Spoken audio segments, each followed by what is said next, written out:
Mm. Okay, so as was mentioned, I want to use an environmental violence framework in order to discuss many of the inequities that Black, Indigenous, and other people of color experience. And I'm going to talk about why, but in general, I feel that an environmental violence framework is all encompassing and allows us to talk about various inequities. But I'll begin by saying that as Black and Indigenous communities in Canada have long understood, deeply entrenched racial bias is rooted in the soul and psyche of North American society. Racial bias against Black and Indigenous people prevails because of blatant disregard for Black and Indigenous life, along with notions of Black and Indigenous expendability, are structured into our social, economic, political, and legal systems. From education, employment, and healthcare to policing and the criminal justice system, our social systems are imbued with white supremacist logic and ideologies. So using the concept then of environmental violence as a framework, I want to discuss how ideologies around race, culture, class, income, and other social identities inform the decisions and policies and actions that shape the places and spaces where we live, work, and play, and that often harm Indigenous and Black communities in both urban and rural spaces. For the specific forms of environmental violence I'll focus on in this presentation include public infrastructure inequalities, gentrification, environmental racism, anti-Black police violence, and health inequities. Environmental violence, so just to begin with the definition of environmental violence, it describes the harms that are meted out to individuals and communities through state-sanctioned policies, decisions, and actions that often have the most harmful impacts on racialized communities. Communities that are often forgotten, excluded, marginalized, or purposely selected for harmful projects. So when we think of environmental violence then, we're talking about the violence specifically of policies, right? We distinguish that from interpersonal violence, for example, or intimate partner violence, which we're talking about in those cases, direct forms of violence. The violence in this case is the violence of policies. It's policies that purposely, and sometimes perhaps not purposely, but based on the ideologies that policymakers have around specific groups, they end up harming people in general, but have the most impacts on people who are racialized. And it's important when we talk about environmental violence to work with this concept of race, place, and space. For me, race is always foregrounded. I certainly use an intersectional analysis to look at how race is intersecting with gender identity and sexual orientation and class. But for me, race is always salient in the interactions that racialized people have with other communities, with one another, and with social institutions. So we need to look at space, and the particular framework that I like to use is the racialization of space.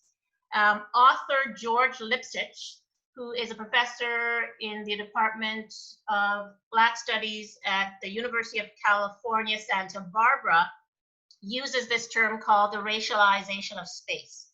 And I like it because it highlights the differences related primarily to race, as well as income, class, and gender, in terms of how our cities, our rural areas are spatially organized, right? They're spatially organized based on hierarchies of race, gender, class, and relations of domination and relations of subordination among various groups within the home, within the workplace, and within the city. And a lot of scholars use this term or play with this concept. Somebody like Catherine McKittrick is somebody who use or plays with this analysis in terms of thinking about the racialized working of space. You've got Cheryl Tieluxing at Ryerson University who talks about space being symbolic.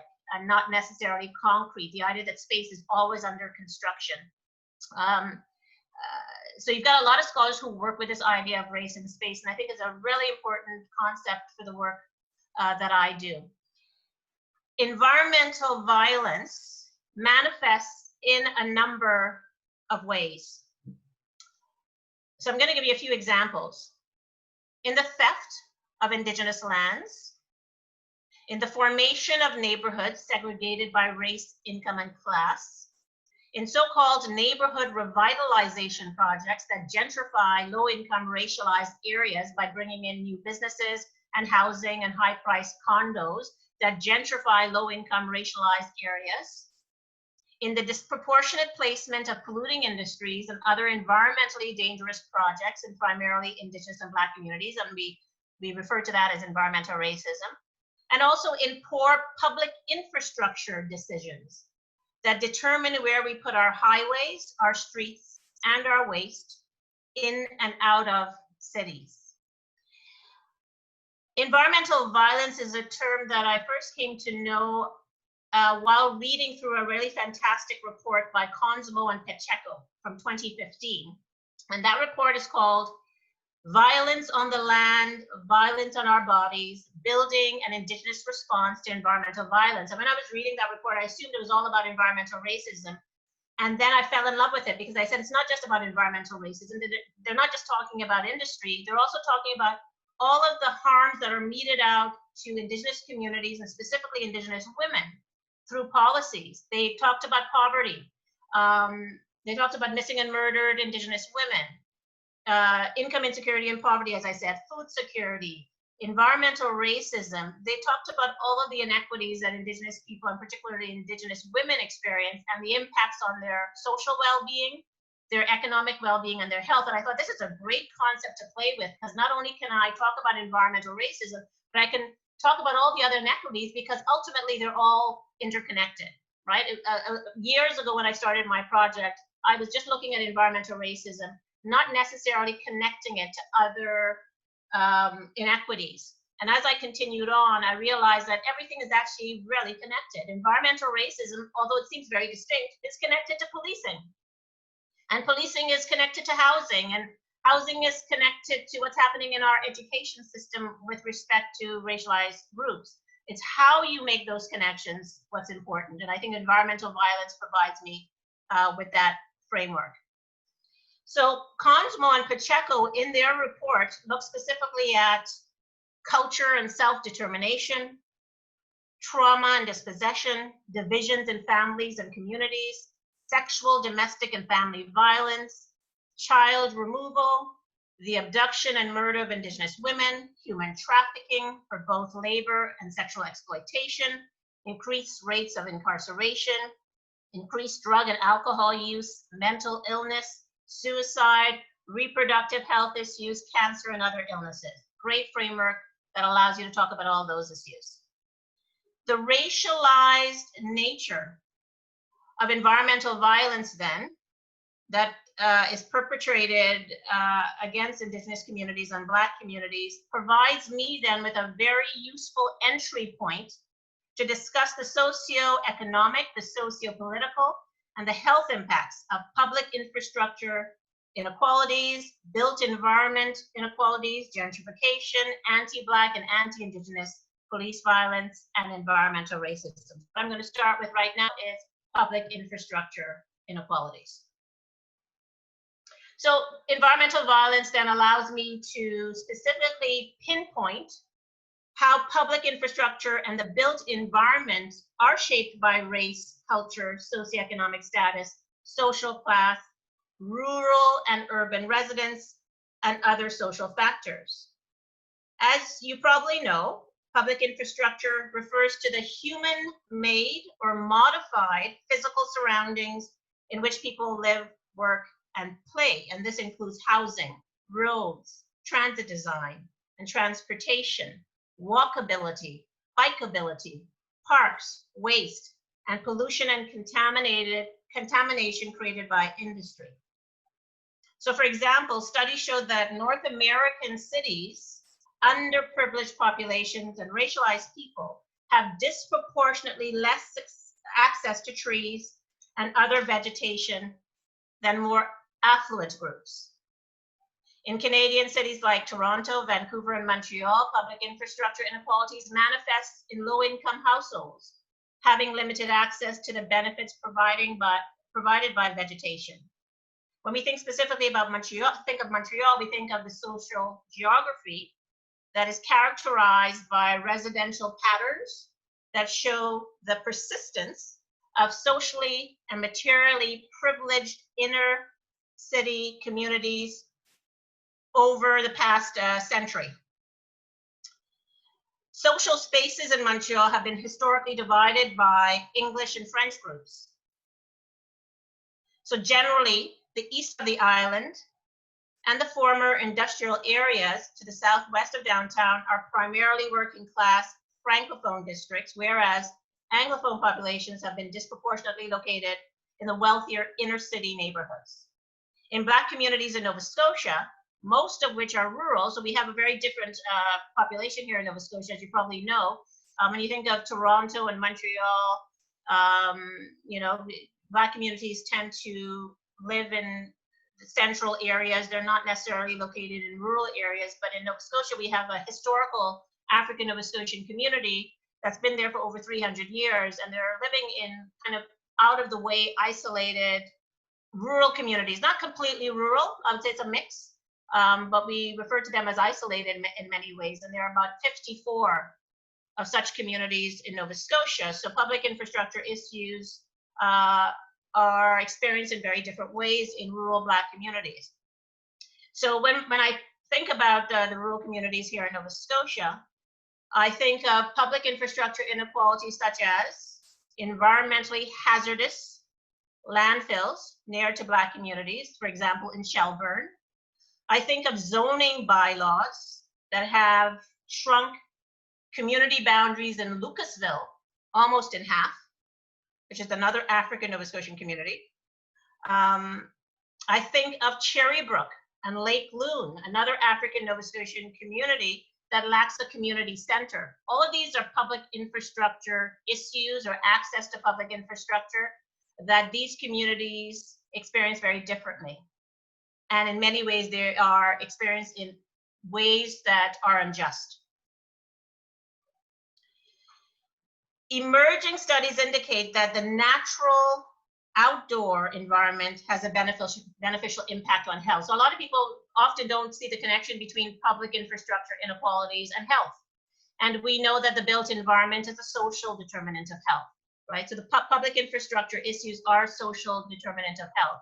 If people don't have access to clean water, don't have access to reliable transportation, don't have access to medical services that are open for most of the day, don't have green space and recreation centers, don't have sidewalks, which is the case in Shelburne, then that has a significant impact on your social well-being and your health. So when we think specifically about illnesses and disease, then we need to think about exposure to greenness and how that reduces all-cause mortality, cardiovascular disease incidence and mortality, respiratory disease mortality, stroke mortality, and adverse birth outcomes. In other words, place matters to health, and health outcomes and disparities are products of where we live, the resources we have access to or don't have access to, like jobs and housing and food and health services and public transit, and our exposure to environmental risks.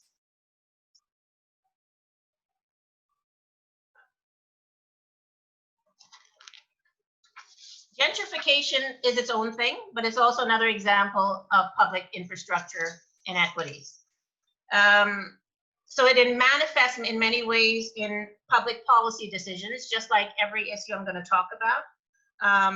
And in many ways, the outcomes are segregation based on race and income and social class, when we talk about gentrification. The term urban renewal is often used in place of gentrification, but it's a contested term because the community members who have lived there for a long time would say, I don't see this as a renewal. I see this as you pushing my community out of this neighborhood. In the case of the African Nova Scotian community, we've been here for decades. You're not renewing anything. What you're doing is you're pushing us out because we are, to you, undesirable, right? So when I think of the definition of gentrification from that perspective, I would say that gentrification is a process whereby you are cleaning out a community that's inhabited by people that you see oftentimes as immoral, and they're inhabiting that space. In your perception that these are immoral people inhabiting a space, this is a space that's inhabited by racial others, and it's about transforming that space, which is often working class and racialized, to a more affluent one through the migration or reinvestment of middle and upper class individuals, including local government, business groups, and community activists. So a really great example of that is what's been happening in the north end of Halifax. I came to Halifax in 2008, and that's when I noticed that gentrification started to happen. Perhaps it started a little earlier than that, but it was something that everybody was discussing at that time. And there was a lot of conflict between the African Nova Scotian community and the white community as gentrification was ongoing. So North End is, I would say, the only urban neighborhood where African Nova Scotians live. As I said, most African Nova Scotians are in isolated, out of the way communities, but the North End is an urban area, central downtown Halifax. The neighborhood flourished after the economic boom that came on the heels of the Second World War. And the main street in the North End is Gottingen. That's the street where you will find stores and restaurants and businesses and global TV. So it's bustling, and it certainly was bustling decades ago, more than it was when I came in 2009. So it is and was considered the pulse and thriving heart of the North End, Gottingen Street. It had a bank, it had a theater, it had a grocery store, it had fine dining establishments and other activities. When I came to Halifax in 2009, none of those things were there. People had moved out. This was considered to be, this was a very stigmatized area. When I came to Halifax and I was looking for a place to stay and I didn't know anything about Halifax, and I was looking, I met up with a landlord in another apartment, and she said, "You want to stay away from the North End, Ingrid. Don't go there." And I actually didn't really know what she meant. And then as I stayed, I started to talk to people, and I lived here longer. I realized, that's the place where that's very stigmatized. People have perceptions of the North End as a place where Black people live, and there's a lot of criminality and a lot of drug taking and in general immorality. So there's a particular perception of the North End that I think is still there. There's also the North End Business Association, which is responsible, of course, for gentrification. They're responsible for bringing in the high-priced condos and businesses that have moved into Gottingen Street over the past several years, but that has pushed out the community members. So the relationship between the Black community and the North End Business Association, there's a lot of conflict in that relationship because they see that association as responsible for pushing them out. I conducted a study on the impacts of gentrification and other social determinants of health in the African Nova Scotian community in the North End in 2015. And this is what community members told me.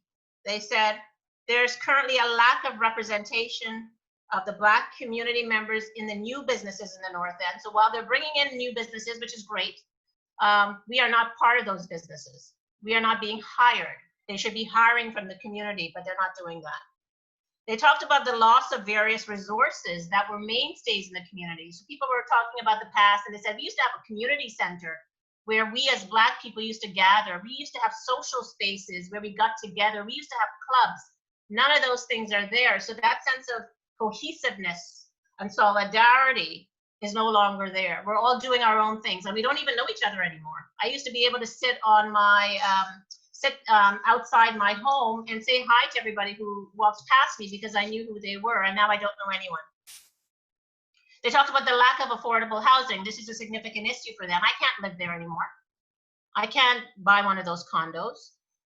So many people have moved out. I'm not quite sure where, but it could be, there's a particular area I think that they've moved out to, which is now mostly inhabited by new immigrants. And typically new immigrants come to Halifax to get their footing. They're often very, of course, very highly educated. But when they first come to Nova Scotia or to Halifax, it's a place where they're getting their footing and then they tend to leave. So I think a lot of African Nova Scotians are perhaps were pushed out in those areas. And they also talked about displacement of long-term residents. So many of you know about Africville, right, which I'll talk about later as an example of environmental racism. Many of the Black individuals who are living currently in the North End are descendants of Africville.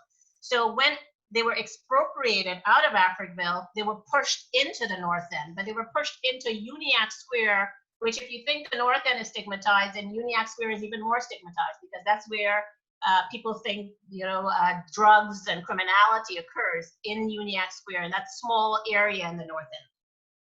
So this sense of displacement is a significant issue for African Nova Scotians because they think, we did that. We had the experience of Africville and you continue to displace us. When is it going to end? So therefore, while there are many people who would say that gentrification brings with it many benefits, including, and this is very true, including economic development, increased investment in businesses, and the conversion of industrial buildings to residences and shops. It can also lead to decreased accessibility to low-income and particularly racialized individuals who become then priced out of the area, unable to pay higher rents and property taxes.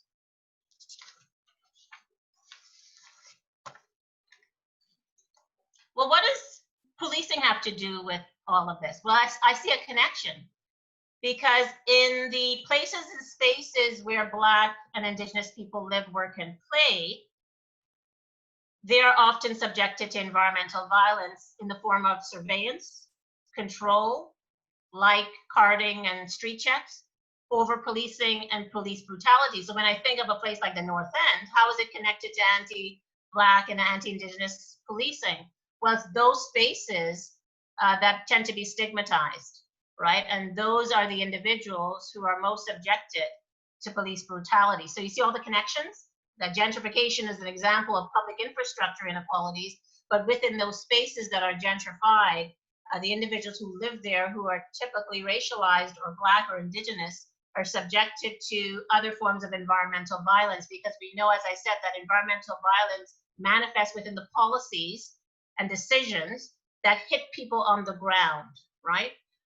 So when we think of policies, then we think of criminal justice policies or policing policies or policies and ideologies that get embedded within police departments and police culture that then impact people in real ways.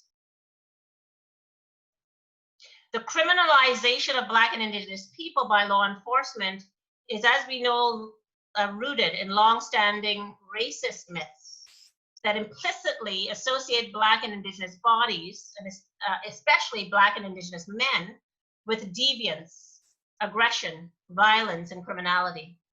In 2020, in the wake of the high-profile murders of African-American George Floyd, and also Breonna Taylor and Rayshard Brooke, at the hands of police, the world, as you know, erupted into protests led by the Black Lives Matter movement that calls for much more accountability by law enforcement in addressing anti-Black and anti-Indigenous police violence in encounters with Black people and systemic racism in law enforcement.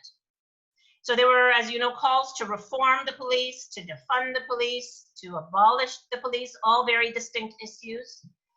And these were battle cries that were heard this year particularly. They've been battle cries that we've been hearing for years, but as we know, there was kind of a fever pitch this year that we've never seen before. As I always say, we've never seen before because we saw Black Lives Matter movements in South Korea Who would have thunk? In South Korea, you had people marching, so we know that this is different.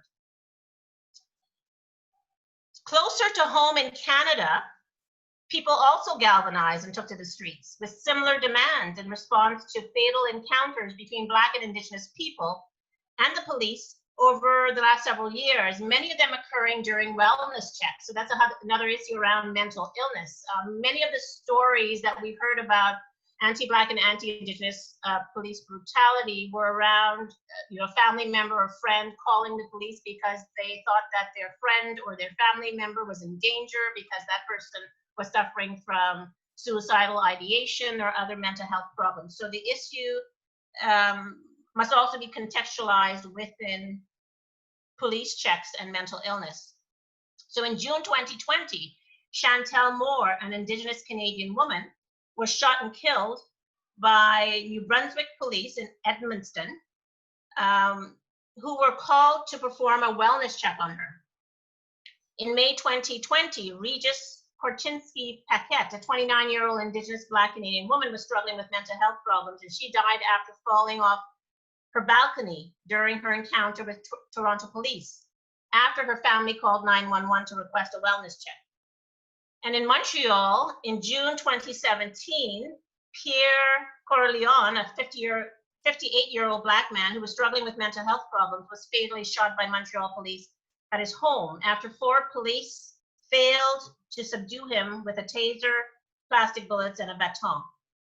In the wake of police violence against Black and Indigenous people, more attention has been paid over the past few years, but perhaps not enough, to intergenerational collective trauma. So there's certainly individual trauma, the trauma that we all experience due to sexual abuse, child molestation, racism, homophobia, but then there's something that we call collective trauma, of course, the trauma that a community feels, right? Which I think is often difficult for people to understand when I think about particularly the collective trauma that Black people have experienced, what we call often as well intergenerational trauma. Often people don't understand how that trauma lingers, right? It's intergenerational because it lingers over successive generations. And people don't understand how that plays on the mind. So when they say to Black people, get over it, what they're leaving out, what they're omitting, is that collective trauma that lingers over generations. And police violence is an interpersonal form of violence. It's an interaction between an individual and the police. But I would also say that it takes its toll on the Black community in terms of expectations that the Black community holds about the aggression that will be meted out to them in future encounters with the police. This is something, it's a cloud over the Black community's heads and also Indigenous communities. So when we need to understand collective trauma in that way, but we also need to understand that it's just as important as individual forms of trauma. So when we look at the literature, we see that there's a mental health impact of police brutality against one individual, one Black man, for example. But we also need to understand that there's collective trauma that goes on for generations, so that the relationships that Black people have with the police is shaped by those expectations that there will be aggression in their interactions. So in other words, anti-Black and anti-Indigenous police violence then must be considered an urgent public health issue. And I think in 2016, there was an article by Love, but she was talking about Black Lives Matter movement. And that was one of the first articles I read. She called for this, to look at BLM or the Black Lives Matter movement and anti-Black police violence as an urgent public health issue because of collective trauma, because of intergenerational trauma.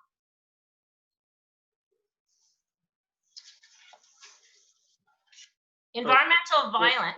Sorry, just interrupt. Some people asked if we could make the slideshow a little bigger. And I think by clicking Start Slideshow, we will still be able to switch the slides. Okay. And the text will be a little bigger. How is that? That's way better. Right. So now, sorry about that. Sorry for interrupting. So yeah, I guess you can go back to the slide you're on. Perfect. Thank you so much. Okay.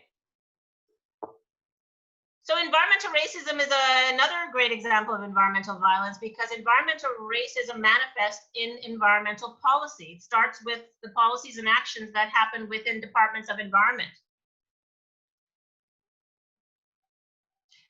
The outcome of those policies is the spatial clustering of polluting industries in some communities more than others, right? So it starts with environmental policy and it starts with environmental assessments, but the outcome is the ways in which polluting industries and other environmentally dangerous projects tend to be clustered or situated in Black and Indigenous communities across Canada. And we know that there are health risks, right, to contamination and pollution.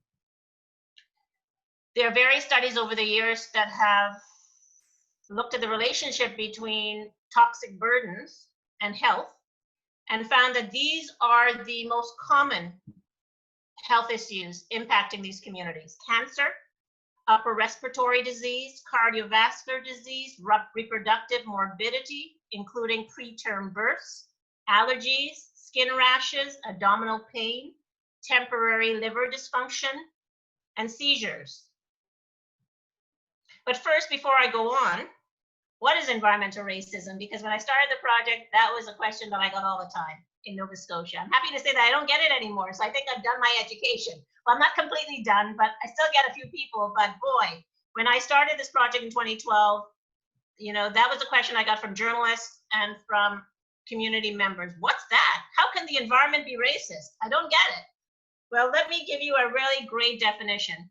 In 2013, when I started the project, I thought it was important to drive down to the communities and meet with the people who are impacted by environmental racism. This is James Desmond, an African Nova Scotian environmental activist who's been addressing the landfill in his community since 1974. I always show this slide because I think this slide is so perfect. His quote is very short, but it packs a punch, because within that very, very short quote, it tells you all you need to know about environmental racism. James Desmond says, the practice has been locating industrial waste sites next to African Nova Scotian Native and poor white communities, communities that don't have a base to fight back. You ask if that's environmental racism, it's environmental racism to its core. So what is he saying exactly? Well, he's talking about the disproportionate location of waste sites in racialized communities. He's saying that it typically impacts Black, Indigenous, and poor white communities. So that's another thing that's often left out. It predominantly impacts Indigenous and Black communities, but there are poor white rural communities here in Nova Scotia that have been dealing with contaminated water since the 1980s. He says that these communities don't have a base to fight back. Well, an essential part of environmental racism and the definition is the lack of political power, the lack of political clout, and the lack of economic power. Communities, as you know, that are racialized and simultaneously low income and poor and simultaneously living in rural environments are less likely to have economic and political clout, right? When you do those intersections. So when he talks about the base to fight back, they don't, because they are not often recognized by government. They typically don't vote, let's be honest. You know, it's a task to get Indigenous and Black people to vote, and it makes a lot of sense to me, because they're like, why should I vote? Nothing ever changes, right? So that's certainly here in Nova Scotia, like, what's the point? What's the point of voting? Nothing's ever going to change. We've been here for 300 years. Nothing has changed significantly, right? So they tend to not vote, so they're ignored. And they don't have economic clout, and in many cases, educational clout, because they're living mostly in those isolated rural communities that experienced segregation hundreds of years ago. So that's a perfect definition, but I want to give you the more academic definition as well. So James already provided this definition. It's about disproportionality. That's the main definition. So if I was in a rush and somebody says, tell me what environmental racism is quickly, I will give them the first definition, which is the fact that it's disproportionately located in Indigenous and Black communities, these polluting industries. But it's also about the lack of political power these communities have for resisting the placement of these industries. So oftentimes consultations are not done in these communities. They've never given their okay for a project to go ahead. Government doesn't feel that it's important to hear from them. So it's very difficult for them to resist the location of these industries in their communities. It's also about the implementation of policies, and those policies are in effect sanctioning the harmful presence of poisons in these communities. And as I mentioned, environmental racism manifests through environmental policies and also environmental assessment. And environmental assessment is a process that is used to decide where you're going to put an industry. And they always seem to end up in racialized communities. It's also about the negative impacts of environmental policies and the differential rates of cleanup, meaning a white community that's certainly more affluent can get action done quickly. They can say, we want cleanup to happen, and they can get that action to happen very quickly. You've got a community like Boat Harbor or Pictou Landing First Nation in Nova Scotia, and they've been calling on the government to address environmental racism since 1985. And it's only last year, which I'll talk about later, last year, that Stephen McNeil said, we need to close the mill. There were broken promises since 1985, and this needs to stop. We need to close the mill, right? So white communities, those who are more affluent, can get action much more quickly. And then finally, another aspect of environmental racism that people often don't talk about is the history of excluding the people who are most impacted from your boards and your commissions and your regulatory bodies. So when I think of NGOs, I think of ENGOs, environmental NGOs in Nova Scotia. Who's working in them? White people. Who are on the board? White people. Typically, they have not been successful in engaging the people who are most impacted. And if you are not benefiting from the perspectives and experiences of the people who are actually impacted on your board, then you're going to continue to do the same thing over time. So environmental racism manifests over time because you haven't gotten to the people who are being impacted. You don't get the benefit of their voices, their experiences, their realities, because those realities and experiences, those experiences should be imbued in your decision making and in your policies, but that doesn't happen. So you want the full fleshed out definition of environmental racism. That's it. So here's an example of environmental racism, but I should mention that it's also an example of gentrification. We talked earlier about gentrification. You may have heard of Africville. This is a historical case of environmental racism and gentrification. The city in 1965 wanted to clear out that community. This was a thriving community. Yes, a poor community. Yes, a low-income community, but a community that had a lot of solidarity, a community that was connected. They had businesses, right? They were flourishing. And the city decided to make way for business and condominiums, etc. And they drove the community out. And that's the community that then was displaced into Uniacke Square. So this started in 1965. So that's an example of gentrification, but it's also an example of environmental racism. Why?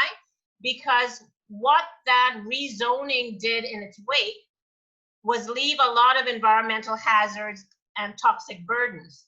That includes a fertilizer plant, a slaughterhouse, a tar factory, a stone and coal crushing plant, a cotton factory, a prison, and 3 systems of railway tracks, and apparently there was also a dump.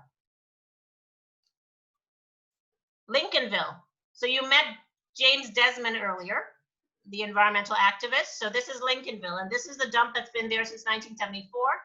The first generation landfill, and then a second generation landfill was put on top of that landfill in 2006.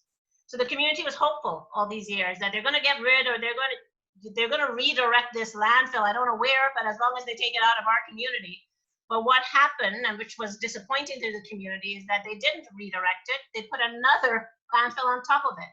So of course the community is very concerned about the first generation landfill and the water that was contaminated seeping into this second generation landfill. Like all the communities I'm going to talk about, they have had higher rates of cancer over the years, and they believe it's connected to the landfill. Shelburne. So if you saw the documentary film that Ellen Page produced, you would have met Louise DeLille, who's from Shelburne, and they've had a landfill since 1947 and was used by their military base that put so many different things in it, you know, that landfill. Also the hospital put a lot of stuff in it. So a lot of, and probably PCBs as well, just like in Lincolnville. So a highly dangerous and toxic landfill in Shelburne. That I'm happy to say was closed at the end of 2016 because of the activism of Louise. Here's Doreen Bernard, an activist in her community. Her community is called Sabaganagati, Indigenous community. They have been fighting the Alton Gas Project since 2014. And this is a project that would allow natural gas to be stored in underground salt caverns near the river. So of course there are concerns about fish, climate change, and health. Boat Harbor in Pictou Landing First Nation, I mentioned them earlier, they've been calling on the government to address this since 1985, but the mill has been dumping wastewater into Boat Harbor since 1967. This was a sacred burial ground for the community, and the mill started pumping contaminated water. So that's also featured in the film. And as you probably know, as I said earlier as well, it was closed at the end of January. Our premier made that promise and he stuck to that promise. But why did it take, what, 30 years for that to happen? I want to give you some Ontario examples. I'm gonna screw up this word. Amjawang First Nation, often referred to as Chemical Valley, because this is an area that's surrounded by like 62 refineries, right? So this is Amjawang First Nation near Sarnia, Ontario. They've had concerns about air pollution from industrial facilities in the area, such as oil refineries, power generating stations, and landfills. It's the largest petrochemical complex in Canada, grouping over 60 petrochemical facilities within a 25 square kilometer area. And like the other communities, high rates of cancer, high rates of respiratory illness, and reproductive health issues and birth anomalies. So I can never get this straight, but male to female gender anomalies in terms of birth that are out of whack, that are not normal. Grassy Narrows First Nation. This is an Ojibwe reserve located north of Kenora, Ontario, that has long been concerned about the health effects of contaminants from mercury that was dumped into the Wabigoon English River from Reed Paper's chemical plants in Dryden, Ontario in the 1960s and again in the 1970s. This resulted in mercury poisoning from fish. And even though this was partially addressed, if you look at photos right now, you will see that there are major health effects, skin sores, cancer that have affected children, babies, adults, that this issue left in its wake. So while we may often say that this particular landfill was closed, the health effects linger, right? So in Shelburne, the landfill was closed in 2016, yes, but that hasn't changed the fact that the community has high rates of cancer that remains, particularly blood cancer, like multiple myeloma, right? So the issues are ongoing. So in this next section, I want to talk to you specifically about the ways in which I have been addressing environmental racism specifically. And I'm hoping that, I guess, in providing you with this discussion, that it provides you with perhaps a model or a template for how any issue you take on, maybe you're taking on the issue of policing, or you're specifically interested in planning or public infrastructure or gentrification, that this model I'm using is not necessarily specific to environmental racism and my Enrich project, but I'm hoping that it provides you with some insight into the multiple approaches you can use to address a particular issue or social justice issue, that it doesn't have to be just about policy, but it should, to me, encompass everything. So one of the first things, so I should mention that this is called the Environmental Noxiousness, Racial Equities, and Community Health Project, the Enrich Project. I started this in 2012 after a white environmental activist came to me and he asked me to take on the project. And people are very surprised to know that I had never heard the term environmental racism in 2012. And when he mentioned that term to me, I said, "What's that? I've never heard of it." He explained it to me. I was hesitant to take it on because I didn't necessarily believe it, but I realized that I hadn't done enough reading, of course. What attracted me to the project was the ability, the opportunity I would have to work with Black communities and Indigenous communities. I had been doing that already. And of course, as a health researcher, I understood that there was a health impact. But the term environmental racism and how the environment was racist was particularly difficult for me to understand until I started to read, and I realized, well, it's about the policies that are racist. It's about the people in power who make the policies at the Department of Environment. They're the ones who make policies that are harmful. And environmental racism is simply an outcome of that, right? So I said yes to him. I said, yeah, I'll take it on. And I felt it was challenging. I thought, oh, this sounds like it's challenging politically, that it's kind of controversial. And I think a part of me, I was hungry for that. So I said yes. So the first thing I did was I thought I need to meet the community members. I don't know enough Mi'kmaq people in Nova Scotia. I know African Nova Scotians, but I only know African Nova Scotians with respect to gentrification. But I hadn't met African Nova Scotians with respect to environmental racism. So I need to develop relationships, right? Because I get this question a lot from particularly white students. How do I become an ally? And I say, well, you have to have organic and authentic relationships. And I wanted to have that. So I said to myself, I need to get to know the people who are impacted. So I drove down to their community with some members of my team, and we met with them. And we did very informal meetings. There was a questionnaire because I wanted to keep on track, but I wanted to get to know what was most important to them. And if I did do research, what should my research be about? And what should my objectives be about? And what should my research questions be? Because as professors, we go right in. We don't even bother to ask the people that were studying these issues. We just put in our ethics application and we go. And that's problematic. I recognize that. That's the way I was trained, like any other professor. You know, we develop everything and then we just go without even thinking about asking the people that were studying what they want to do. And I continue to learn. I'm by no means perfect. But I did recognize that this needed to be a community-based project. I needed to get to know them. I needed to know what their priorities were. So the focus of those meetings, and you saw earlier the picture of James Desmond, that was taken at the workshop that I did in Lincolnville. So I sat down for about 2 hours, and I visited 6 communities, I believe, in 2013 and early 2014. And then in 2014, I had a convergence workshop. I brought everybody together. And that was one of the best things I did. Why? Because the Indigenous community had no idea that the African Nova Scotian community was dealing with environmental racism and vice versa. So what happened during that workshop that brought everybody together was that people were like, I didn't know you guys were dealing with that. We're dealing with that too. And there was a kind of exchange and learning from one another and a building of relationships between the African Nova Scotian and Indigenous community. Something I wanted to do when I first came to Halifax. I was very naive. I said to myself, Indigenous communities are dealing with various inequities. African Nova Scotians, the same. How do I get these two communities together? I was very naive. I recognized that they had different histories. I recognized that they were implicated in different ways in terms of how the government saw them. But I also said they are shared issues. They have shared issues, and how do I get them together? So that has been kind of a mission over the years, and it has happened, but it's happened slowly. So that convergence workshop actually allowed that to happen, to instigate that.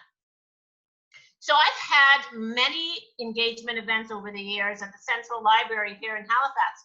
Why? Because I wanted to raise awareness, because people were approaching me in 2012 saying, what's environmental racism? I've never heard of it.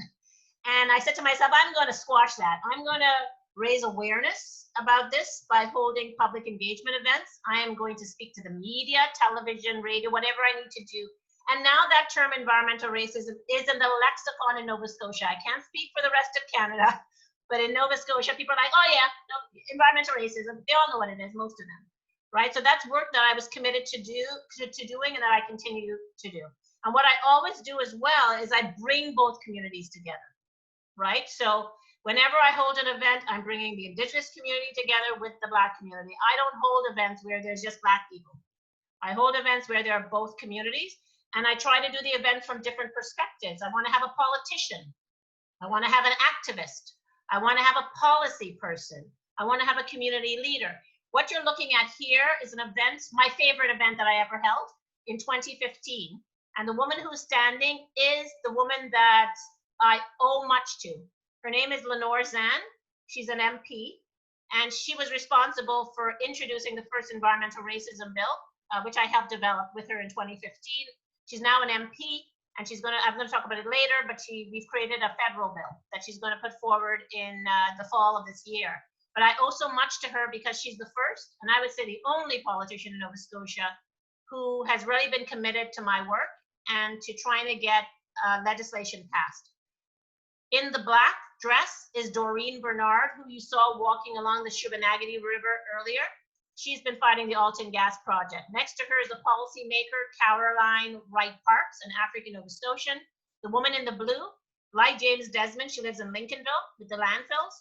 And she's an activist around the landfill in Lincolnville. And in the green is noted social activist Lynn Jones. You may have heard of Rocky Jones, who passed away in 2013. Lynn Jones is his sister, and she's a longtime social justice activist in Nova Scotia.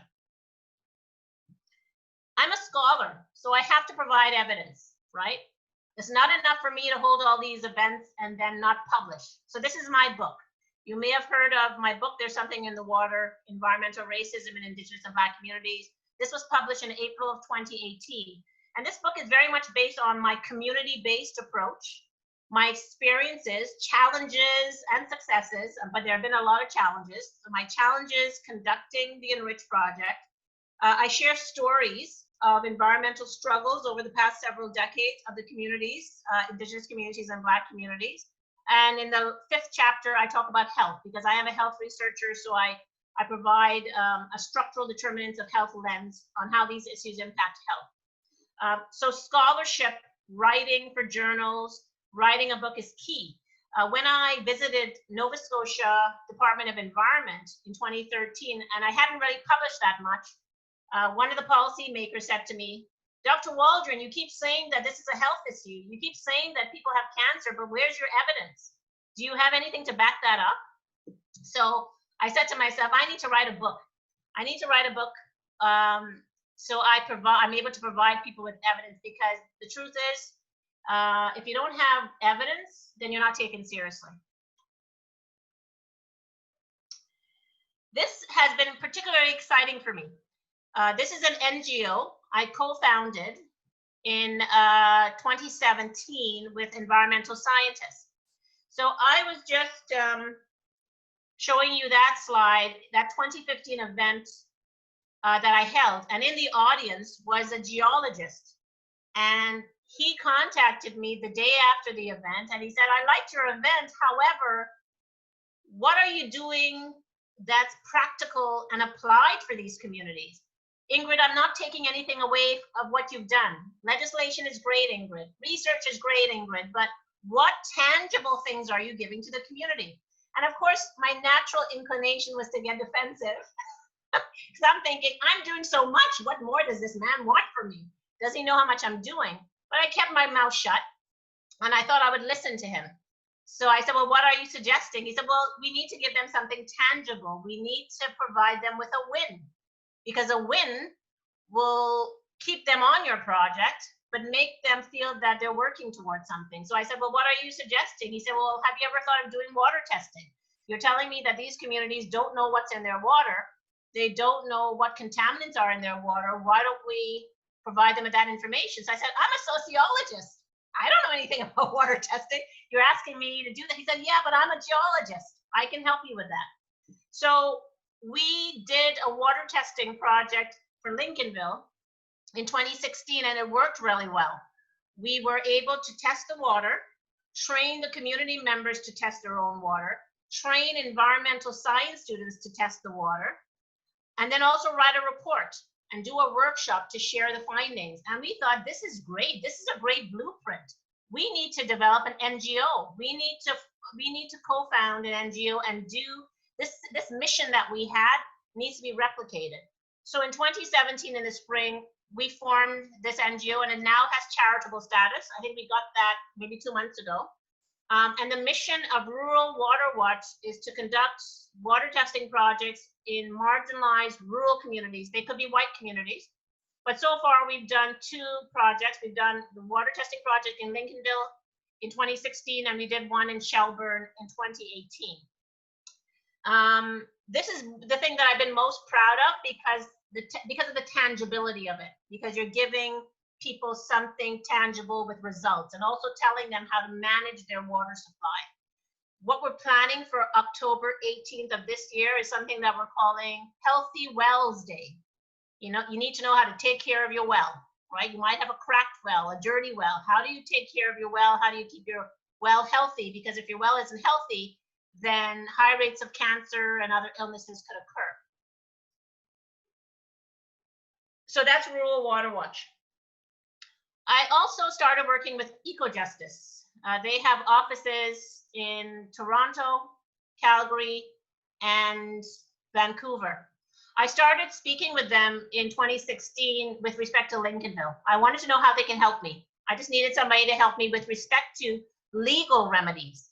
Because one of the things I was hearing from the Lincolnville folks is, we want to launch a class action lawsuit.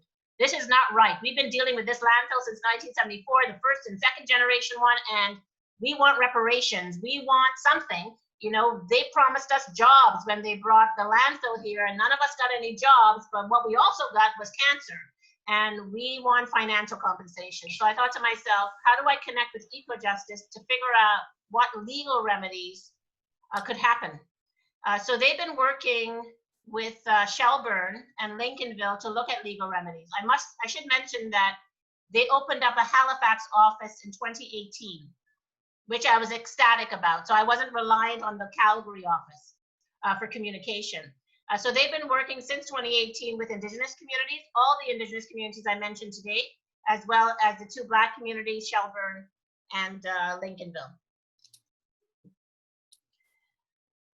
I also think education is important to tackle this issue of environmental racism, right? The root of it are the people who make decisions, as I mentioned. So how do we get at the young folks? How do we get at the high school students? How do we get high school students to have the right lens, the right understanding? So I paired up with this NGO called Let's Sprout, that's being led by 2 young women, former Dalhousie graduates of the Sustainability College. And they were audience members in one of my events as well. And they approached me during the event and they said, Dr. Walden, I'd like to work with you someday. And about a year later, we're working together. What's our mission? Our mission is to develop creative and innovative tools and resources, online tools and resources that middle school teachers and high school teachers can use in the classroom to teach about environmental racism to their students. That's our mission.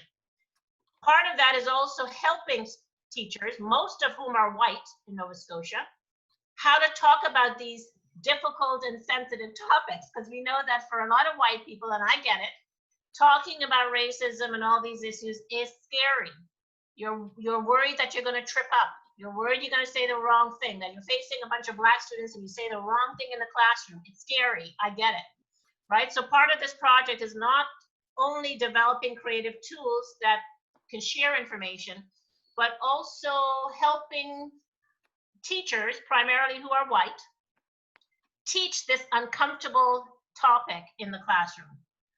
Our longer term goal is to transform the high school and middle school curricula in Nova Scotia. That's a challenging goal. That might not happen because that's obviously difficult. People have been teaching things in a particular way for a long time. But our goal is to kind of look at the curriculum, which we've done. We did an environmental scan. And after we did the environmental scan, we recognized that they're not teaching environmental racism. They're not teaching environmental justice. They're not teaching Indigenous and Black history. How do we transform the curricula? So they start talking about these issues. It becomes a part, an organic part of the curriculum. So that is our long-term goal with this project. It started last year before COVID hit with a workshop where we brought together creatives, members of the Indigenous. Didn't say Harina.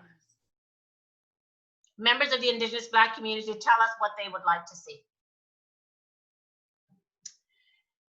I'm also working with Nova Scotia Health Authority because essentially environmental racism is a health issue. I was contacted by a health promoter last year, and she said, you know what?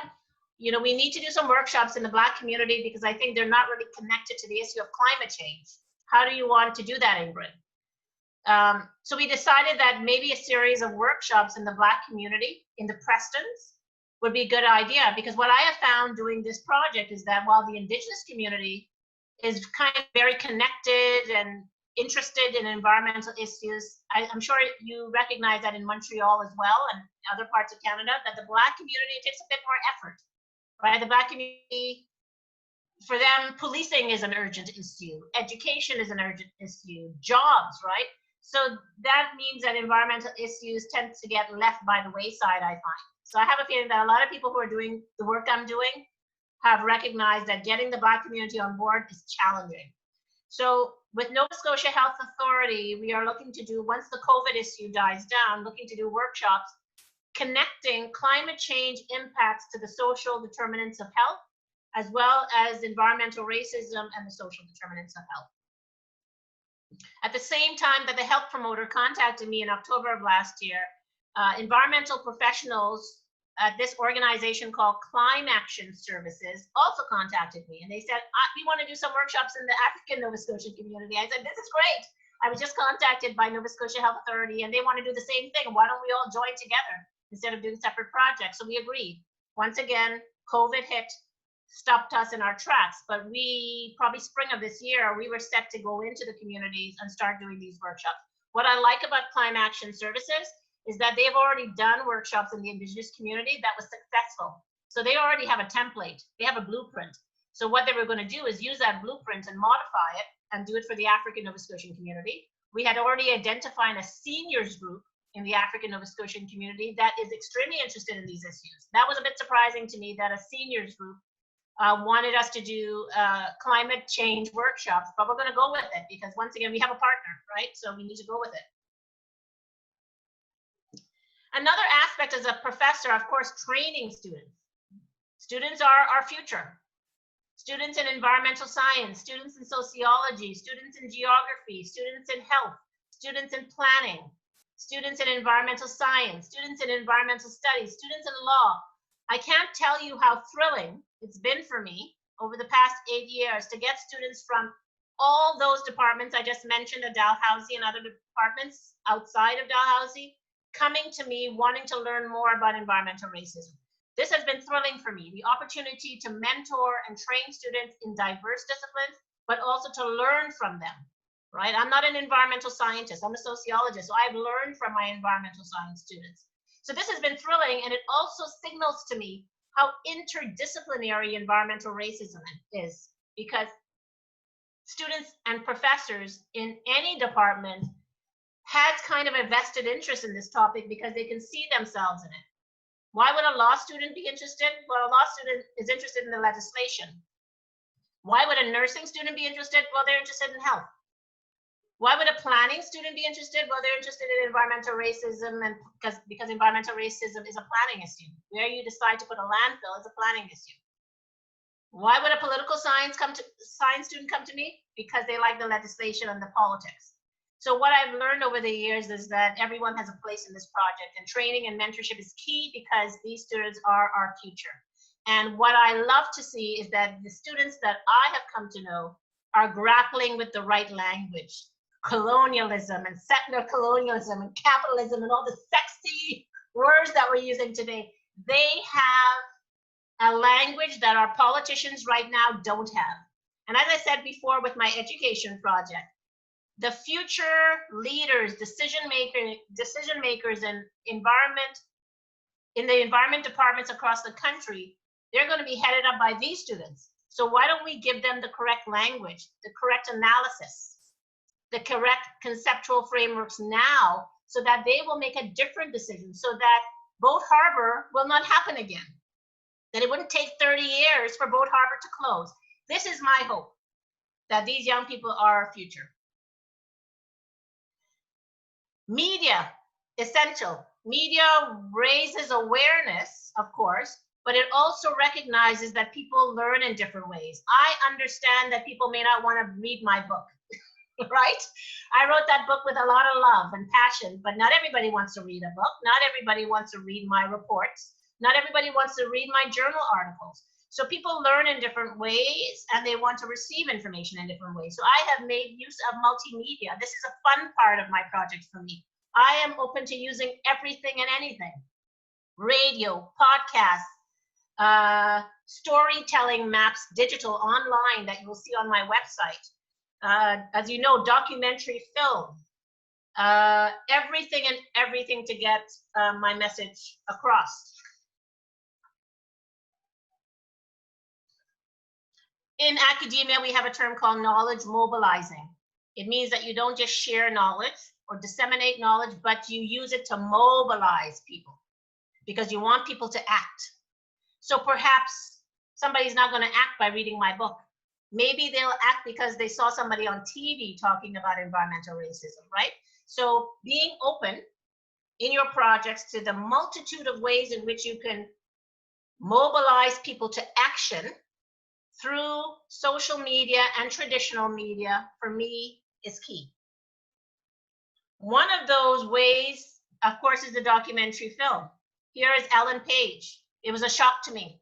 In October of 2018, it feels like last year, but October of 2018, when I found her following me on Twitter.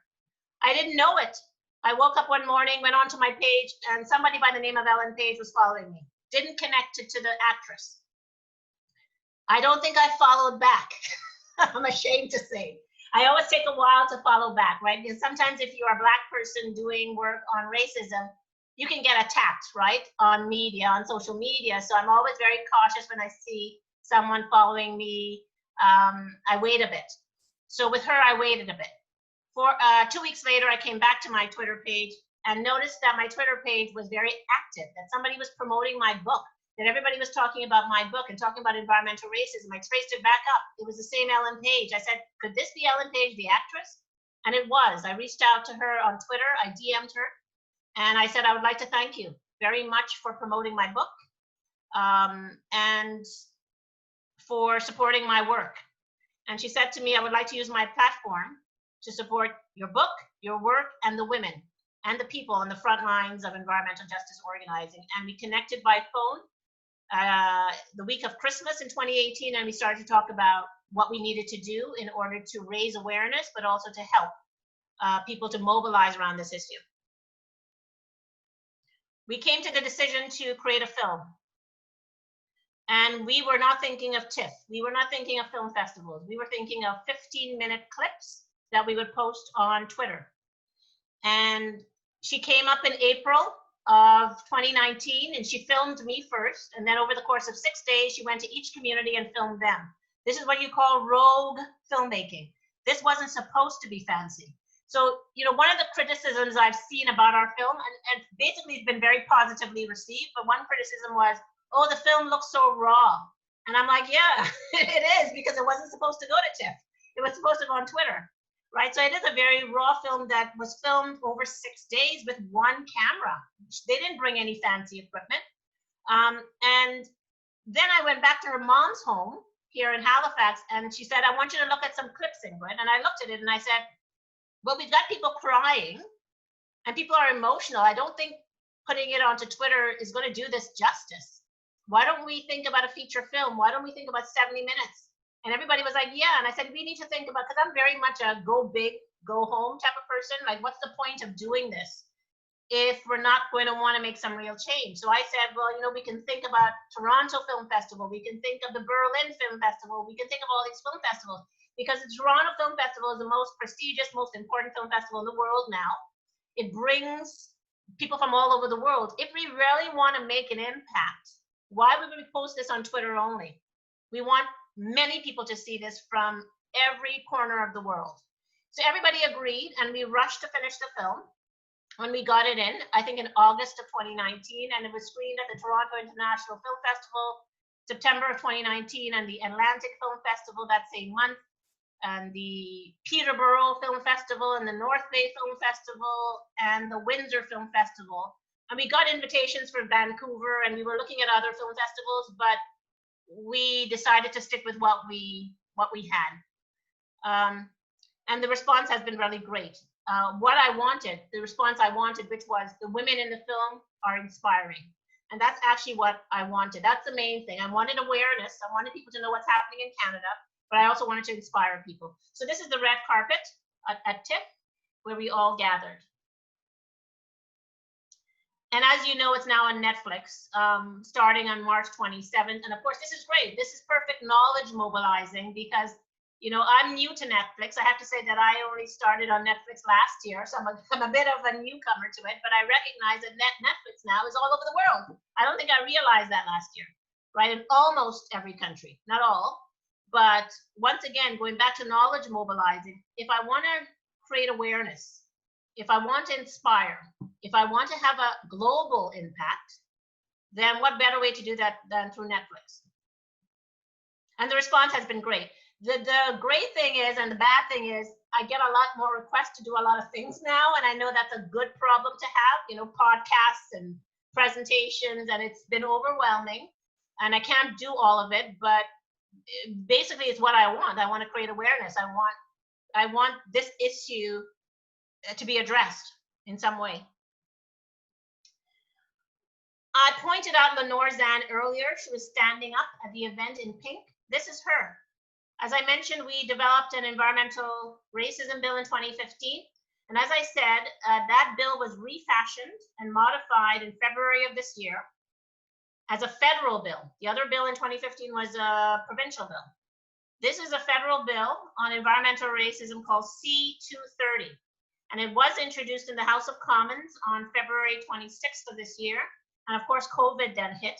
Her plan was to put it forward to second reading in March of this year, but COVID prevented that. So I talked to her recently and I said, what plans do you have for the bill? And she said, well, we're hoping we could put it to second reading, the House of Commons in the fall, but that depends on COVID. And that depends on whether or not the House of Commons sees this as a priority given COVID. So I'm hopeful that that would happen. And she's very hopeful. She got support from Elizabeth May, and she got support from a key Indigenous woman in her party as well. And I believe Wanda Bernard Thomas, who's the first Black senator, who's an African Nova Scotian senator. So she has the support that she needed. And I don't know, I'm very hopeful in a way that I haven't been for this bill, because I think as a federal bill, and I think if we focus a little bit more on Indigenous communities, because Indigenous communities are most affected across Canada, and we have an Indigenous woman supporting it, I think there's hope in this bill. And this bill would mean that you set up a tribunal to address environmental racism. You look at financial compensation, which is what the folks in Lincolnville wanted, but you also look at the health impacts. Our first bill wasn't as inclusive because we were trying to keep it safe, right? Way back in 2015, we were trying to play it safe because at that point, it was still controversial in Nova Scotia. What is Ingrid talking about? Environmental racism? There's no environmental racism, right? So we had to be cautious. This bill is less cautious, so we're hopeful. So the final words I want to give to you. In conclusion then, the concept of environmental violence highlights the ways in which inequalities of power and decision-making are embedded in rural and urban spaces and places. Therefore, space or place must be viewed as more than a fixed geographical area, but rather a socially constructed and highly contested idea bound up in racial, cultural, economic, and political meanings. The concept of environmental violence then offers a useful conceptual framework to examine the racially violent encounters that Indigenous and Black peoples have long experienced in Canada that have resulted from decisions, policies, and actions that have been most harmful to these communities. It is through this analysis that we come to an understanding of how Black and Indigenous geographies are permanently linked to the Canadian landscape through racial violences of the past and present. I'd like to thank you very much for listening. That was amazing. Thank you so much. I Thank just you. want to touch on a very interesting similarity before we get to the questions with Montreal in Action and what we're doing.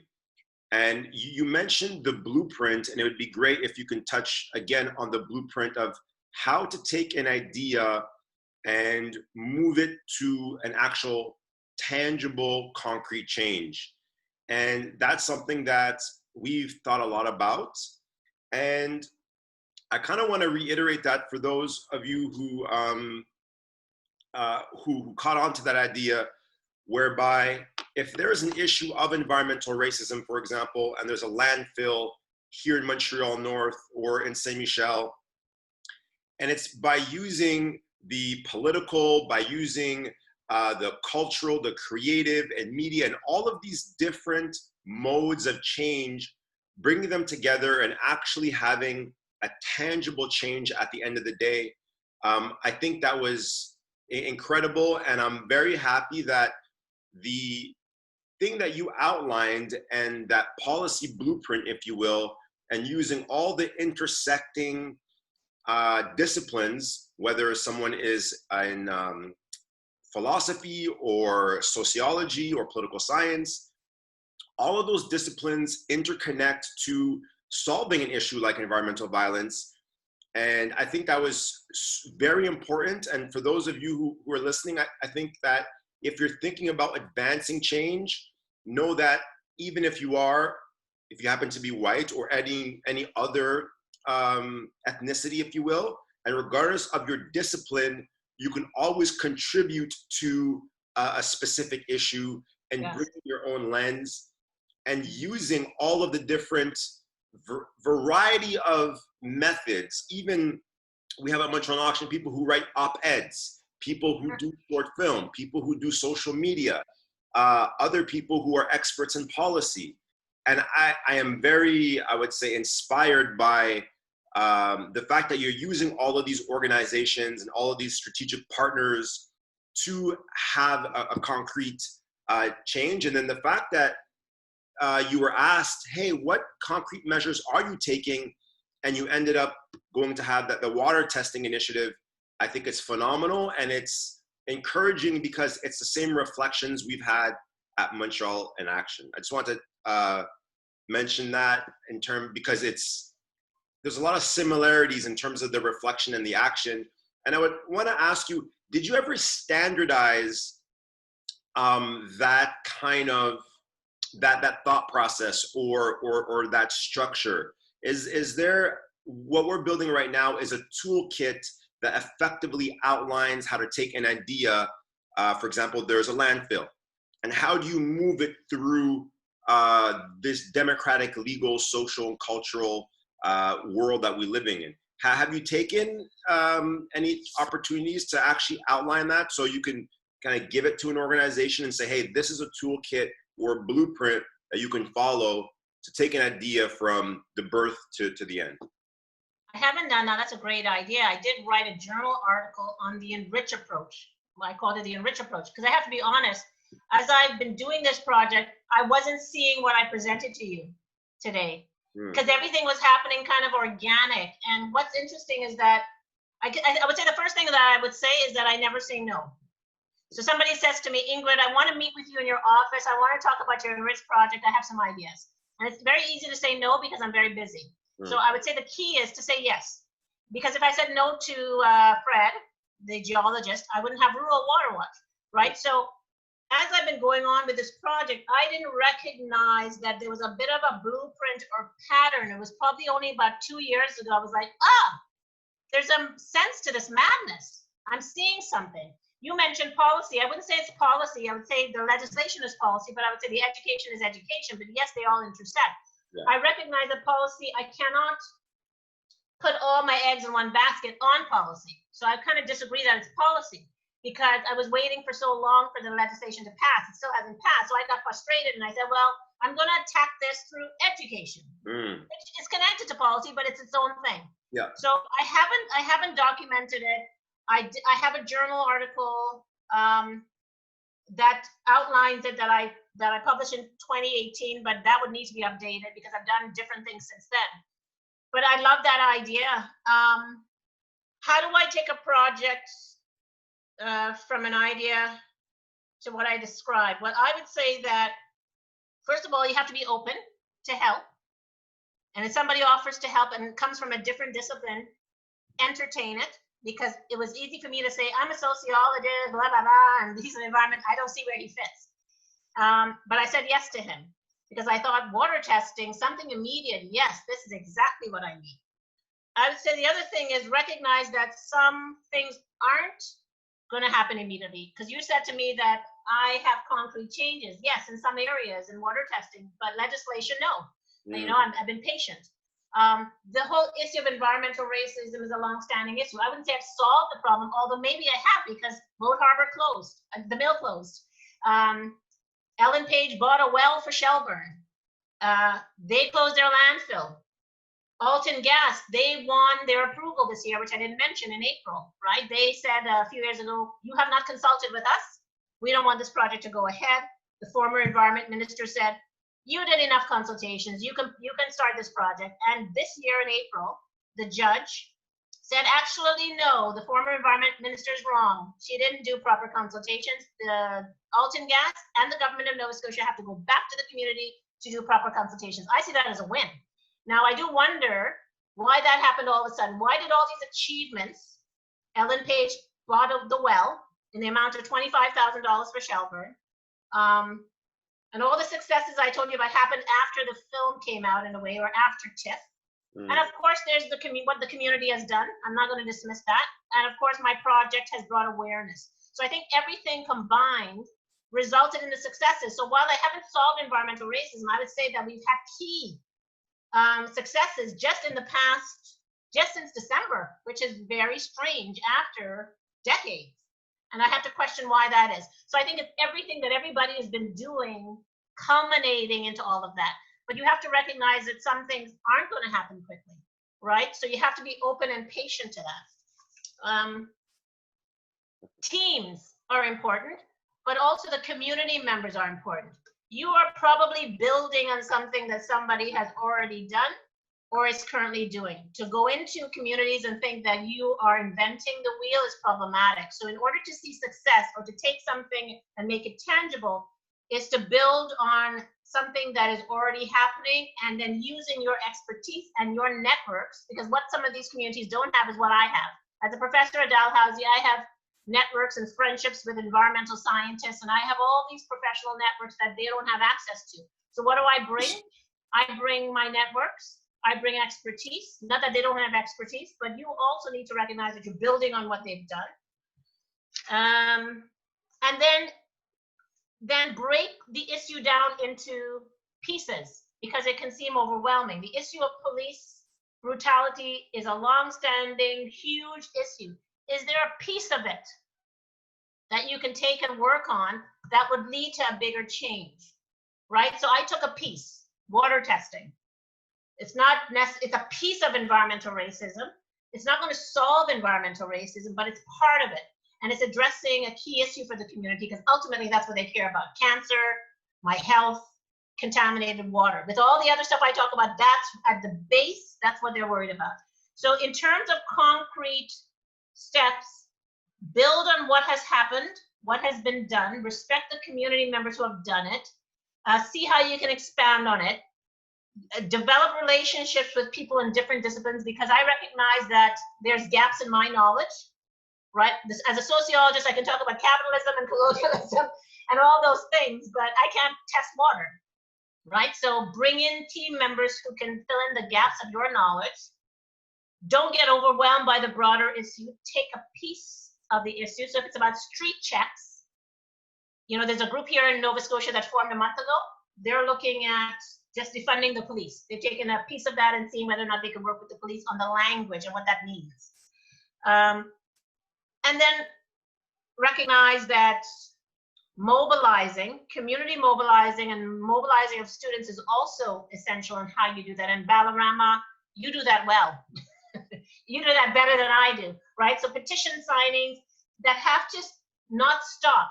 I think the problem with environmental racism is that we see people signing petitions, letter writing campaigns, but they don't keep it up. And that's, I think, is a key problem. I said to Lenore Zan, the politician on your screen there, I said, you keep reintroducing this environmental racism bill, but environmental racism persists. What do we need to do, Lenore? And she said to me, she said, Ingrid, you know why it persists? It's because we need a mass movement of people to continue to mobilize on an ongoing basis. But typically they do it and then they stop. It needs to continue. Right, so I see that as a problem for everything. Like we kind of forget about it, we get comfortable, we have a month where we do petitions, and then that stops. So I recognize that all the things I'm doing is important, but I also recognize that if government understands that the broader community is extremely dissatisfied and they keep it up and they show that they're dissatisfied in different ways, that it gets their attention eventually. Okay, so Claudia, the floor is yours. So Claudia has a series of questions that you've all written in the chat. So so the floor is yours, Claudia. Yeah, so I first want to thank you again, Dr. Ingrid Waldron, for this amazing presentation. You touched on a lot of big topics and really interconnected so many issues. So I took note of some of the questions that people had. One here, question was regarding the whole environmental movement that's going on right now, like even with climate change movement. It's rare that you see Black or Indigenous voices at the forefront when these are the communities that are mostly impacted by, you know, environmental racism and climate change impacts. So what are your thoughts on how this whole movement regarding environmental justice, how can we really encourage them to confront their internal racism? And how can we approach organizations that are less aware of environmental racism here in Quebec to be more inclusive in their activities? That's a big question. I feel that if I talk about Nova Scotia, there have been efforts made to conduct outreach to Black and Indigenous communities, as I mentioned, but it's been difficult. I think one of the reasons it may be difficult is because it needs to be conceptualized based on the experiences of these communities. So when you are doing campaigns around environmental racism, is it speaking to the experiences and realities of those communities? So perhaps that's what's missing. I don't think personally that we need to rely on white-led organizations to do this work. I think that it's important for us to start recognizing that we can lead our own initiatives, whether it's a non-charity, whether you've gotten it registered or not, it doesn't matter. Enriched Project is not registered, like Montreal in Action. It's not a charity, it's not an NGO. I never registered it, I don't want to. Why? Because I don't want to hold the AGMs and board meetings, so I just don't have the time, right? So I don't feel, as Black people in general, with respect to any issue, that we need to feel that we have to rely on white-led organizations to do this work, because we found that it happens very slowly. But I also think we need to start leading our own initiatives, and it doesn't have to be an organization, just an initiative. I also feel that what I've recognized in my project is that early on I wasn't connecting the issues as I did today for you. I wasn't seeing the connection between police violence and environmental racism. It's only later that I saw it, and I feel that when we are able to connect multiple issues that are of concern to Black and Indigenous people, they're more likely to sign on. So if I were to present my topic as environmental racism only, I don't feel it would speak enough to enough Black people when they also have concerns about poverty and education and jobs. So I see all of these issues as social justice issues, as I said, as interconnected. And I think when we develop our initiatives and organizations, we have to be able to speak to all of these issues and to find those interconnections, even though you might be focused, as you are, Claudia, on climate change. How do you start making connections to all the issues I discussed and more? Internal racism.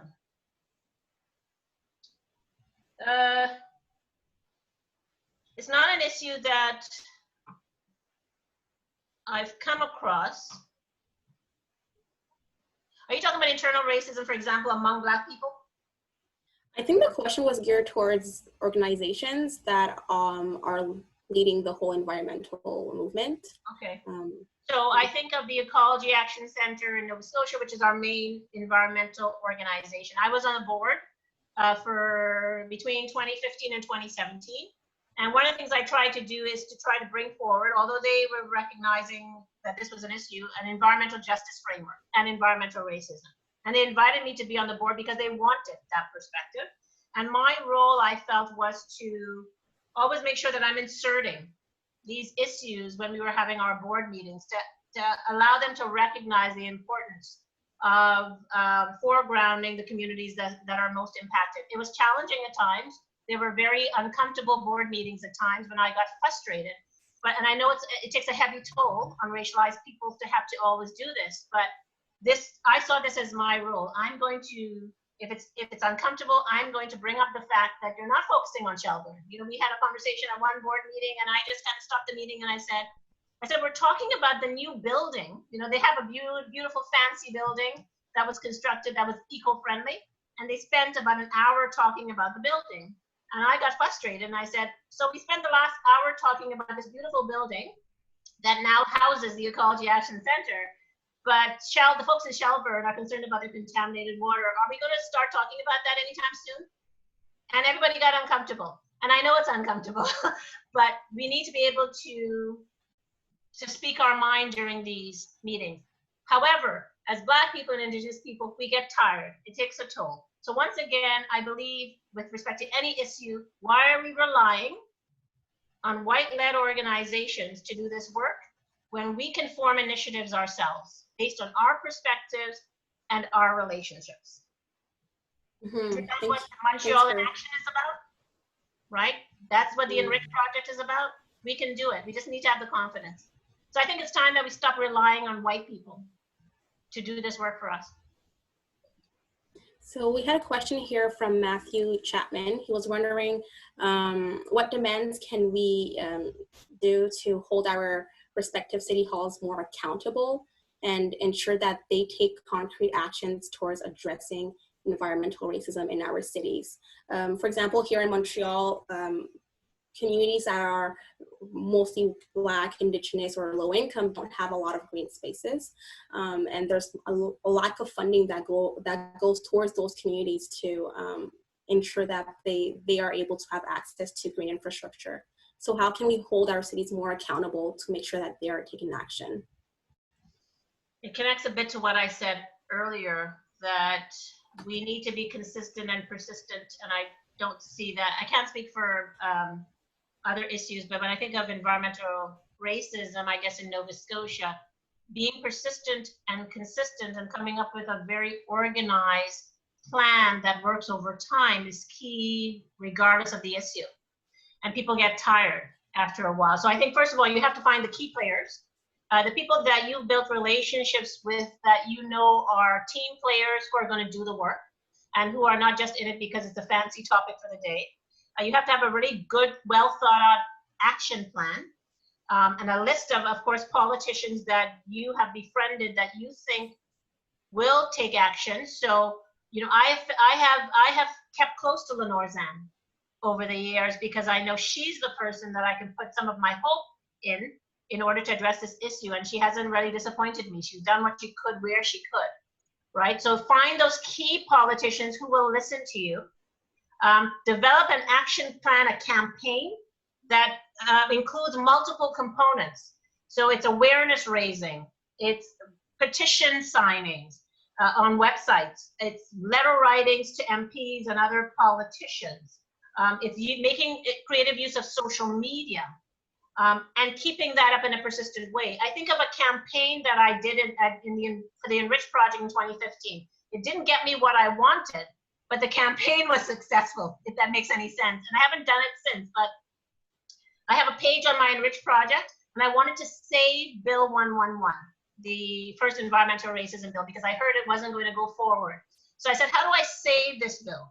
And I got a group of young activists, most of whom were white, I have to say, who were really interested in the topic. And we put together a campaign called the Bill 111 campaign. It included a short video about white privilege and environmental racism, a spoken word piece that was videotaped that was directed to a politician, a letter writing campaign where I put everybody's emails, all the politicians' emails and addresses on my website to make it easier for people. So they don't have the excuse that, oh, I don't have his email. How can I email him? I put everything there for people. there was a template letter on my website. I held an event, and I had a few students who wanted to sign up people at my event. So the back of my event, there was a long table, and they had a petition. And as people walked into my event, people were signing up. I had a student who went to all the classes, not all, but a lot of classes at Dalhousie. She got permission from the professors and said, we're doing this campaign. Can I speak in your class for about 10 minutes before you begin? So she went into the classroom and spoke to students, because we know that students, with respect to environmental racism, it's the young people who are most engaged in my project, right? It might be different for other topics, but I know who my people are. It's young people, activist types. I have to say it's a lot of white people, you know, so I can't criticize white young people here in Nova Scotia. They're the people who have been very supportive of me. And then I used Twitter, something called Twitter Clap, which I had never heard of at that time, which actually you can schedule a whole bunch of tweets to be thrown at a particular politician at a particular time of the day. And at that time, I set up the tweets to be thrown out to the acting head of the NDP party here in a way to bother her, to get her attention. And after that campaign rolled out and was implemented, I then heard from Lenore Zan, the politician, and she said, Ingrid, I don't know why there's a change of heart, but apparently they're putting the bill forward to second reading. Now, did it have to do with everything that we did? I kind of think so, but I'll never know.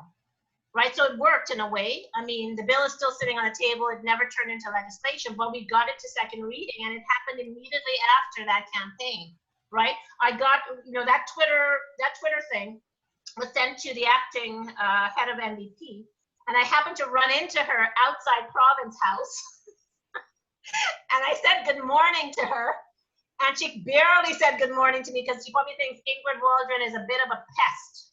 So I thought to myself, oh, I screwed up. I ruined it. She's never going to put this forward.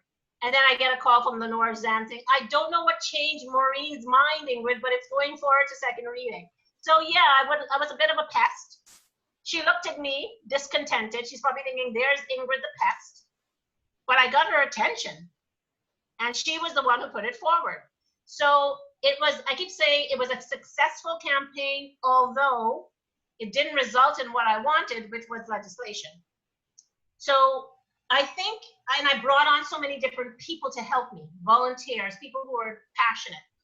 And there was all these pieces happening, you know, a video on white privilege, a spoken word poetry piece directed at government, a cover letter template on my website about how to write to your politician, the emails for every single MP, sign up sheets at my events. I was holding a lot of events in those days, right? So whenever I held an event, there was a student at the back of my event signing up people.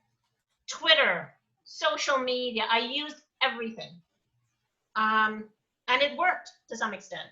So that's I guess that's my suggestion. Okay. We have a question from Julia. She asks, do you see a shift towards Indigenous governance as playing a role in addressing these challenges? Yeah, I think it's slow going. I think the decision that was made in April around the Alton Gas project wasn't simply about environmental racism. It was also about Indigenous governance, right? It was also about this land is ours. You've entered our land, our community, and you're doing what you want there. However, we are treaty right holders. So they were discussing multiple issues, not simply the issue of environmental racism. And I think the fact that they won that case is an indication that we're moving closer to recognizing Indigenous governance. I think a big part of that is education. And certainly the people that have engaged, the Indigenous folks who have engaged in my project, that's what they talk about. They don't only talk about environmental racism, they talk about the larger issues of Indigenous governance and treaty rights here in Nova Scotia. And I think as more people hear about those issues and how they're interconnected, they understand it. I know other people who are frustrated by it. You know, somebody said to me, well, they lost, Ingrid. When they talk about this is their land, they lost. They lost. It's not their land, they lost. So there are going to be those people who feel they lost. they were conquered, right? So when people said that about 2 years ago, you are conquered people, it enraged the indigenous community here, and they had to explain, we're not conquered, this is our land. So I think there's a lot of education in Nova Scotia happening through the media and through events that would sensitize people to the issue. But I also think the court case that happened in April of this year is kind of a bit of a landmark. It's never happened really before in Nova Scotia. And it says to me that the recognition of Indigenous governance will happen, but it's going to happen slowly because, as we know, it means that white people have to give up privilege. The whole issue of governance means that as a white person, I don't govern these lands. It means that some piece of the pie that I'm enjoying, I'm going to have to give up, and that doesn't sit well with me, because if we give them that, what else are we going to have to give them? So it's scary for white people. I think I understand the white psyche. I think we all do, right? So ultimately, all these issues is about giving up something. You don't feel that if you give somebody something that you're simply giving them and you're not going to lose out. The natural inclination is to believe that you're going to lose out. What you're going to lose, we're not really sure. Control, privilege, yeah. But people can't really state exactly what that privilege would be, right? So I think once people start to grapple with the fact that you're not really losing anything, we're not taking anything away from you, we're just gaining something, then Indigenous governance will seem more attractive. Okay, so we just have time for one last question. This one is regarding race-based data. Do you believe that if we were to, collect more data around race, even not just race, people who live in low-income areas, gender, will that allow Canada as a whole and our governments to realize that we need to address these issues because they will be seeing the disparities between race? Without a doubt. I have a new COVID project. I got funded for COVID this year with a team of people. And one of the objectives of that project is to collect race-based, disaggregated race-based data around COVID, because in April, the government said that the Black community in the Prestons is a hotspot for COVID. So we felt it was important to collect race-based data connected to our health card. So our health card, you've got the Ontario, what is it, OHIP, right? Or you're in Montreal, sorry, I forgot what Montreal is, but our health card is MSI. So we want to connect the data that we get for this COVID study to people's MSI cards, because the MSI card collects data on gender, but it is never collected on race. You can't figure out how to address a health issue or a social justice issue if you don't have evidence. The reason why there's a FAIR, of course, in Canada is because if we find out from this data that Black people and Indigenous people are experiencing disparities in education and criminal justice, we're going to actually have to do something about it, right? But you don't really want to do something about it, so you'd rather remain ignorant. So of course, I mean, why would anybody feel that that data isn't important? I think back to when I visited Nova Scotia Environment, and the guy said to me, the policymaker, he said, Ingrid, you keep saying that the Indigenous community has cancer because of the landfill. Where's your evidence? And then I decided to start to conduct research and the book to provide the evidence. So there isn't anybody who's going to disagree that we need evidence. The reason why it's an issue is because we don't want to know what's going on with respect to racialized people, because it means we're going to have to admit that there's actually racism in Canada, and most importantly, we're going to have to do something about it. And we don't want to do anything about it. Let's be real. Thank you, Ingrid Waldron. It was an amazing presentation. We had a lot of great feedback. It was very informative. And like we mentioned earlier, this presentation is being recorded, and it will be available on our YouTube channel, on Facebook, and on our website. So if you want to share and you found that this was educative, you can share the course along. I'd be happy to share it. I don't like to watch myself, so I'll share it though. Thank you. I had a great time. I'm very thankful for the invite. Yeah, extremely grateful for the invitation. Well, thank you so much. And thanks to everyone for listening. And as usual, we'll stay behind for a few more minutes in case you have questions. in terms of Montreal in Action, or if you want any other additional information, we will be posting. There was a question about some of the resources actually that you mentioned, Dr. Ingrid Waldron. So we'll send you a quick email.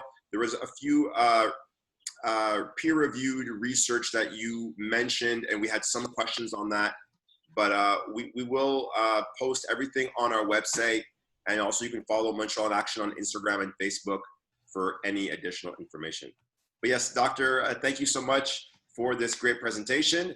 And if you haven't seen There's Something in the Water, or you haven't purchased the book, go out and do it. And thanks everyone for tuning in. Purchase the book.